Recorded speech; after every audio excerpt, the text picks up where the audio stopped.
వేగా జ్యువెలర్స్లో in-store wedding jewellery exhibition. Guaranteed lowest prices.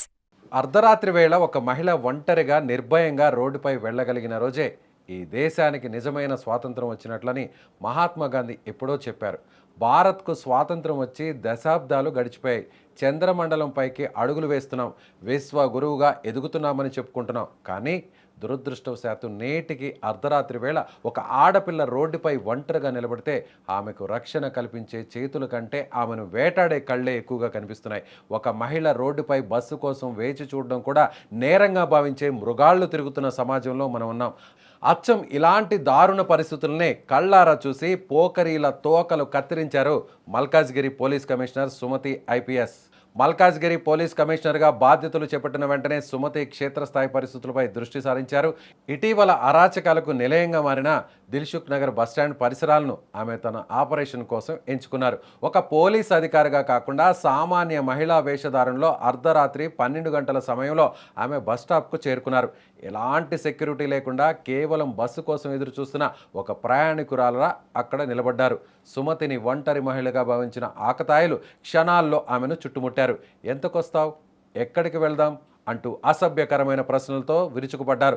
దాదాపు 3 గంటల పాటు ఆమె అక్కడే ఉన్న అటువైపుగా ఒక్క పెట్రోలింగ్ వాహనం కూడా రాకపోవడం గమనార్హం. ఇదే అదునుగా భావించిన పోకిరీలు బైకులు అడ్డుపెట్టి ఆమెను వేధించారు.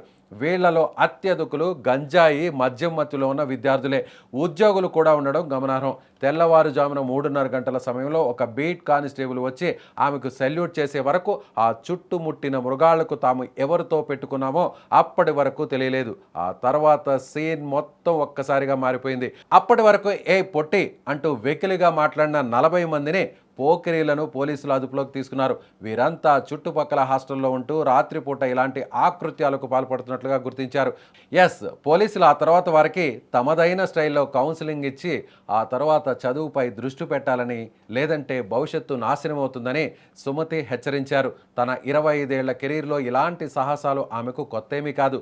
2001లో కూడా డిఎస్పీగా ఉన్నప్పుడు కూడా కాజీపేటలో ఇలాంటి ఆపరేషన్ నిర్వహించి అందరూ ప్రశంసలు అందుకున్నారు. ఒక ఐపీఎస్ అధికారిని కాబట్టి తనను రక్షించుకోగలిగారు. కానీ అదే ఒక సామాన్య మహిళ అయితే ఆ 40 మంది మృగాల మధ్య ఆమె పరిస్థితి ఏమిటి అనే ప్రశ్నే ఈ వీడియోను చూసిన ప్రతి ఒక్కరిని ఆలోచింపజేస్తుంది. అంటే మల్కాజ్గిరి భద్రతలో ఇవే భాగాలని నేను అనుకుంటున్నాను. ఫస్ట్, భద్రత అంటే ఇప్పుడు కన్వెన్షనల్ సెన్స్ లో ఏం లేదు భద్రత అనేది.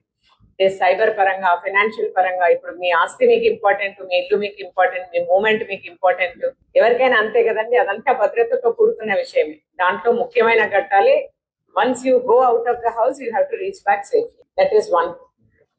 దానికి పోలీసు ఏమైతే ప్రయత్నం చేయాలో మీ మూమెంట్లో, దాన్ని మేము కొంత ఇంప్రూవ్ చేయడానికి ఖచ్చితంగా ప్రయత్నం చేస్తాం. 1. 2, మీరు ఇంట్లో ఉన్నప్పుడు ఏదైతే పోలీసింగ్ కి సంబంధించిన ఇష్యూస్ ఏమి ఉన్నా కూడా, when it comes to your awareness on cyber crimes, తర్వాత ఎస్పెషల్లీ యూత్ కి సంబంధించి, పిల్లలకు, విమెన్ కి సంబంధించి ఏవైతే క్రైమ్స్, ఇన్సిడెంట్స్, గాస్లీ క్రైమ్స్ ఉన్నాయో, అంటే ఏ క్రైమ్స్ అయితే అవ్వకూడదు, అవుతే స్టాండర్డ్స్ మనవి, మానవీయ కోణము, తర్వాత క్రైమ్ ఎలా ఉంది అని అనుకునే లాంటి క్రైమ్స్ మీద ఖచ్చితంగా ఫోకస్ చేస్తాం.